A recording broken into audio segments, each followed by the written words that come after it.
Hello and welcome to this CGTN live broadcast. My name is Martin Lowe. We're in Bangkok, the capital of Thailand, and this is a big day in Thailand. They're holding their first election here for 8 years.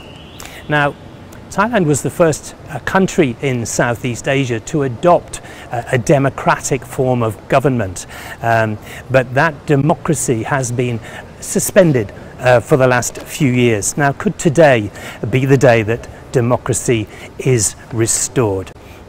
Now, the last time there was an election here was in 2011, but in 2014 there was a military coup, and that elected government was overthrown by the army. Now, they moved in, they said, to end years, almost a decade of political turmoil, and it's perfectly true that Thailand had been going through a very, very unstable period in its history. Rival political parties were always at loggerheads with each other, and from time to time that spilled over into severe violence. In 2010, on a single day, some 90 people were killed, shot during a demonstration. More recently, in 2013, during 6 months of anti-government protests, more than 25 people lost their lives in various clashes. So this culminated in the army taking the decision that they had to move in to stop all of this violence. Now, they succeeded. The way that they succeeded, however, had a major impact here on freedoms and human rights. The army basically blamed politicians for allowing the situation here in Thailand to spiral out of control. So they effectively banned politics. No politicians were allowed to make any speeches, no meetings were held, no parliaments were taking place. The country was effectively under martial law, and in fact remains under martial law by another name right up until today. Now, when the army first took over, they said it was going to be for a short period of time, but here we are 5 years later. We've had 5 years of military rule. Now, 5 times the army have promised that there will be a return to democratic elections, going right the way back till 2015, the first year after the coup.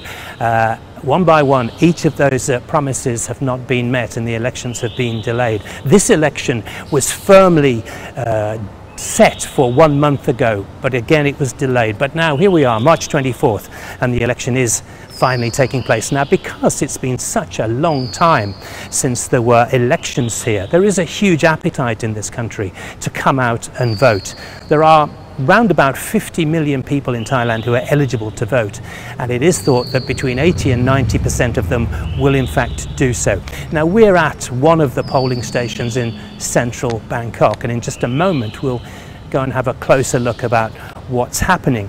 But first, there's just a little bit more scene setting that we probably need to do so that you'll be able to understand more about what's taking place here.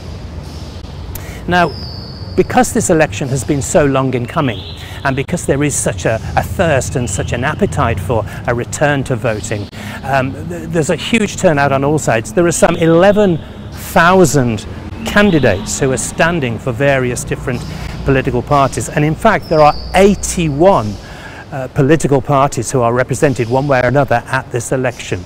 Now, clearly that's an enormous number, and we can't possibly tell you about those, but there are 4 frontrunners. There are 4 key contenders, and we're going to talk a little bit more about those. Now, firstly, even though the soldiers are returning to their barracks, the army isn't going away. They want to remain in control of this country, and they have formed their own political party called Palang Pracharat. Now, that party has been campaigning along with the other parties. Basically, their stance is that they are the party, or they represent the military, and it's the military who returned stability to this country.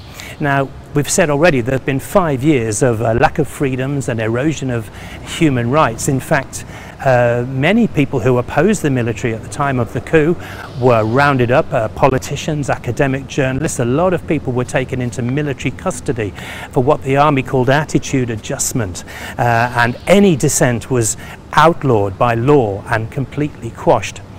Now the army does have, or Palang Pracharat, the army's the pro-military political party, it does have a political platform essentially based around raising the minimum wage for everybody who works in Thailand. A few other populist policies which would improve the lot of some of the poor people. But their principal argument above all, is that they are the party of stability. And if anybody else is voted in, there is always the risk of going back to that tit-for-tat politics that we had before, and the possibility that it could spiral into violence. So Palang Pracharat will receive a substantial vote today. There are plenty of people here in Thailand who value that stability above everything else, and if that means losing a few human rights along the way, they'll accept that, because they think stability is the single most important thing. So they're one to watch. We need to watch Palang Pracharat. They could do very well. So we have 3 more political parties to talk about, but first let's have a look at what's going on. This is a polling station. It's in 2 halves. There are counting stations on either side, and we can walk through, and we can see some people who are going to be casting their votes.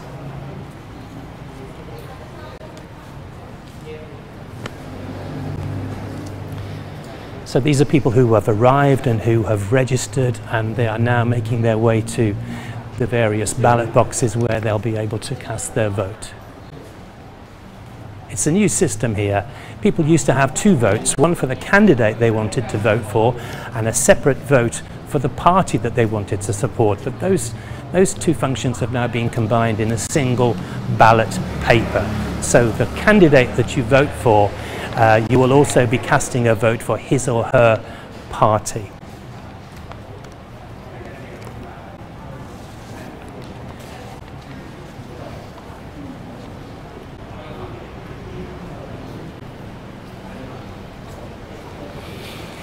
Now, earlier this morning when the polls opened at 8 o'clock local time, there were queues stretching out of these various polling stations.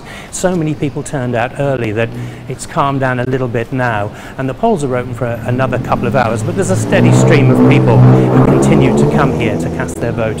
So we've got polling areas on 2 sides, and ballot boxes each with the flag of Thailand on them.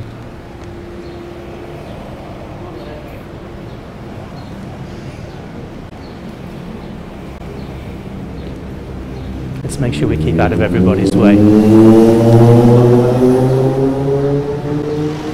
So when people arrive, they show their ID cards, their names are checked. Once that process has been completed, they go forward to the voting area. They sign their name against their printed name, and then they're free to go to the ballot boxes and make their choice.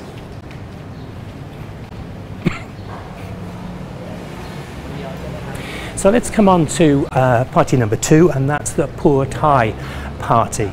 Now, this is the political party that is always linked here in Thailand to a former Prime Minister, Thaksin Shinawatra. In fact, it was Thaksin's sister Yingluck, whose Pheu Thai government was overthrown by the military in 2014. Now, both brother and sister, Thaksin and Yingluck, can no longer come to Thailand. They both face jail sentences, they claim politically motivated, but they have been accused of overseeing administrations which fell guilty of corruption. So although they can't come to this country to campaign themselves, and in fact their names are banned from any of the campaign literature for Pheu Thai, both they and the Pheu Thai party still has huge support here in Thailand. They established themselves really in the rural areas of the north and northeast of Thailand, where there is still something like 20 million people who are involved in agriculture. Now, that has always been a very, very successful industry for Thailand, but it's very low paid, and most farmers were in debt and were struggling. When, first of all, Thaksin Shinawatra came on the election scene, he promised them a range of welfare benefits. He promised them universal health care, which they didn't have before. He promised subsidies to ensure that the price of crops reached a certain level. And he also introduced other social benefits. He was the first politician really to take notice of this huge population in Thailand which felt that they weren't being represented by the Bangkok-based political parties, and as such they turned out in their millions to vote for him. Now, poor Thai associated parties have won every single election here in Thailand since 2001, but I think almost everyone but one of their governments was subsequently thrown out of office, either by a military coup or by the actions of the Thai courts, who decided that the parties had broken election rules. Now, many people would argue that this is because that party, Pheu Thai, has so much support here in Thailand. They are seen as a threat to the establishment, the royalists, the military and the business leaders, basically the rich, the elite and the establishment based here in Bangkok, who feel that they're the ones whose money supports the country and its economic existence, and they feel that they're the ones who really should have much more say over what happens. So that's the continuing clash between these two sides, Pheu Thai and the military and the royalist establishment. Now, what has also happened during the 5 years that the military have been in charge here is that they have changed the rules. They've written a new election constitution, so the way that elections are being held today is different to any election that's been held before. And it's quite complicated, the new system that they've introduced, but it's basically been designed to limit the power of politicians. The army believes that politicians have let down this country in the past, and so although there is now an agreed return to democratic elections, individual parties are being curtailed in the amount of power that they can wield in the future. And the army has put in lots of checks and balances where they have their own appointed advisors, military sympathizers, who will oversee any future government. Now, the upshot of all this is one thing: Pheu Thai remains probably the most successful party. They are likely to win the highest number of seats of any party in this election, but because of the way these new rules have been designed, and because caps have been put in place on how many seats any particular party can win, it's unlikely that they will gain enough seats to actually have a majority. So we need to watch for that. We expect Pheu Thai to be the biggest individual party, but whether they can form a new government, we really don't know yet.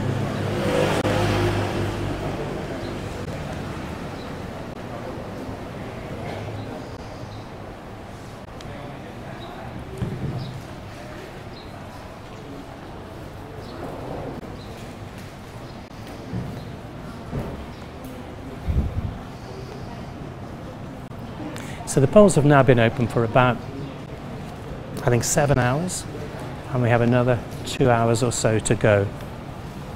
And there's still a constant trickle of people coming in. We think most people, it's certainly a big turnout, and a lot of people have cast their votes already, but people are still coming in. And we can see the whole process is being supervised by uniformed police officers and election officials. So that brings us on to the third political contender here, and that is Thailand's Democrat Party.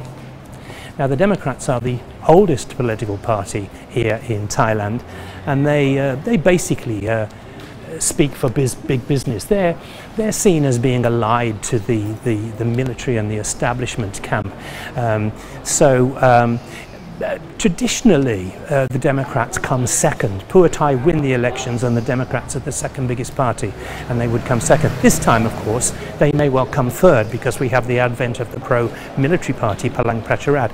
So the Democrats are not expected to make a huge impact on their own, but what they could well turn out to be is the kingmaker.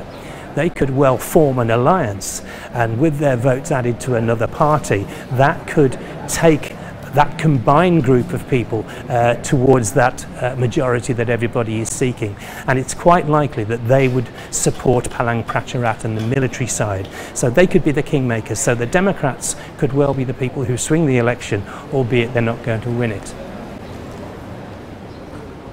And then we come on to party number 4 that we need to watch. Now this is a brand new party that's only been formed in the last few months. It's called Future Forward Party, and it's been established by a young, charismatic Thai businessman who's a billionaire in his own right. But he's set up a party very much designed to appeal to young people. Now, he is what he describes as pro-democracy. He's more aligned to Pheu Thai than to the military, and in fact he argues that the military has too much power here.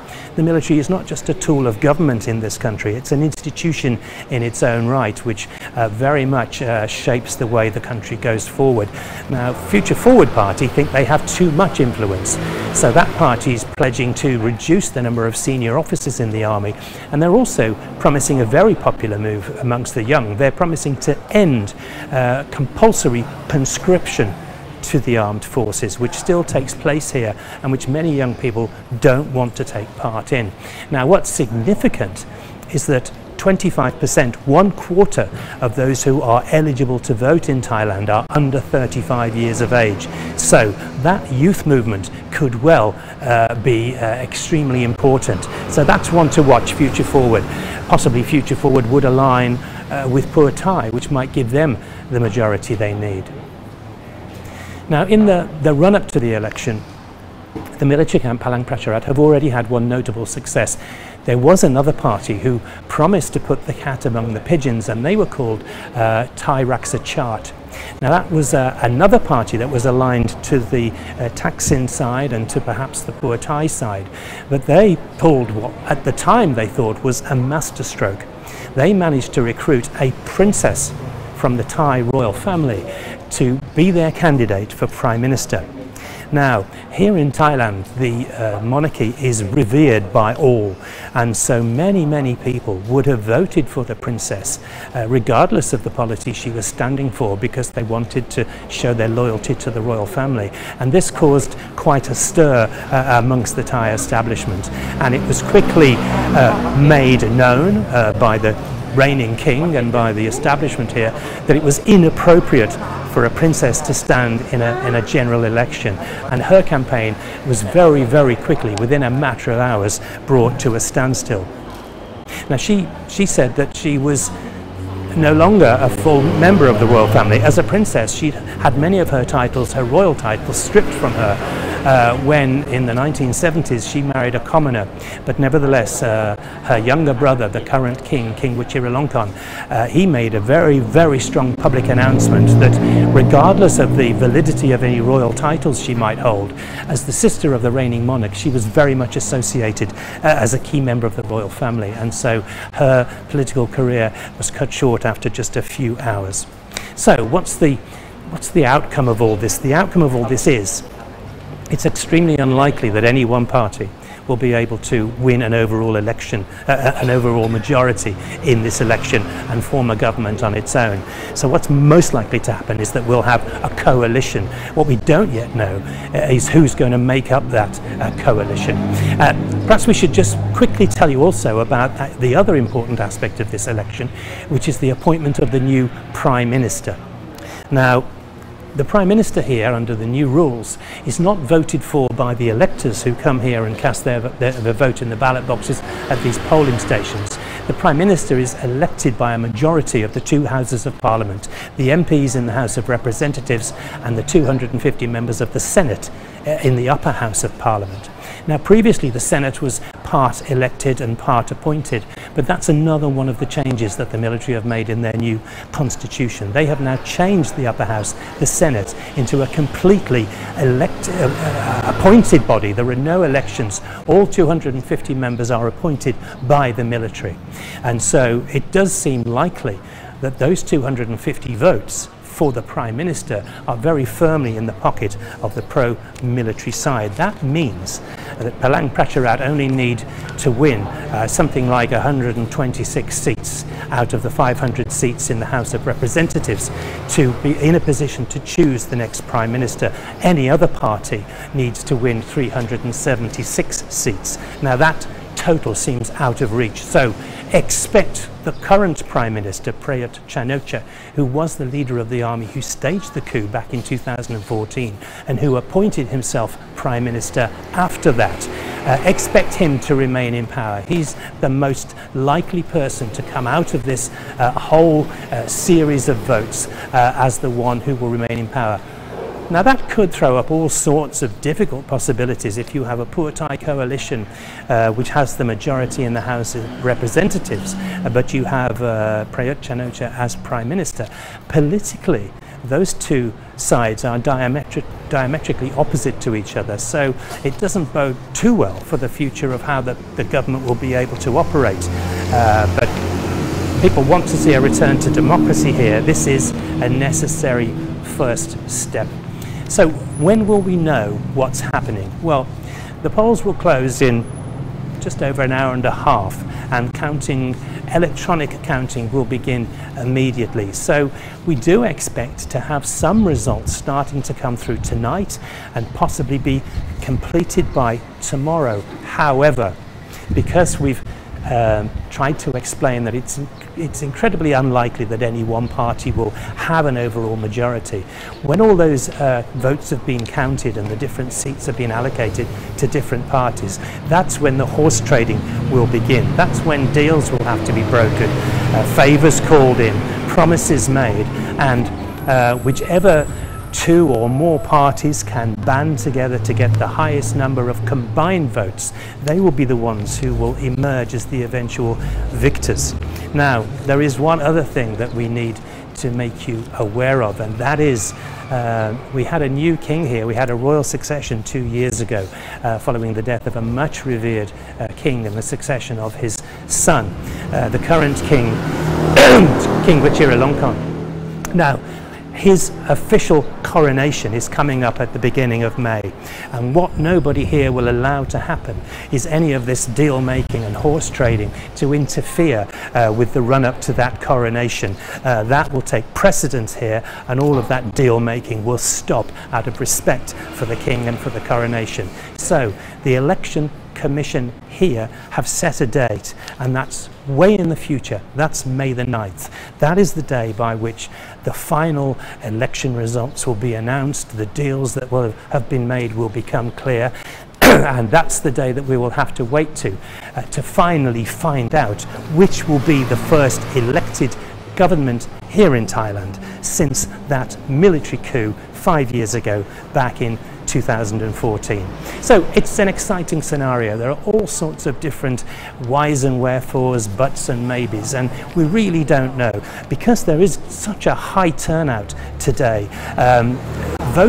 Public opinion can sway this election one way or another to a very large degree. Nobody really knows what's going to happen. So this is a fascinating, quite often elections are pretty much decided in advance. Now, many people would argue that the military side have given themselves a head start, and they do have certain advantages, but that is perhaps countermanded by the enduring support for Pheu Thai. So keep an eye on what's going to happen. We're going to stay with you and bring you the results as soon as we have them.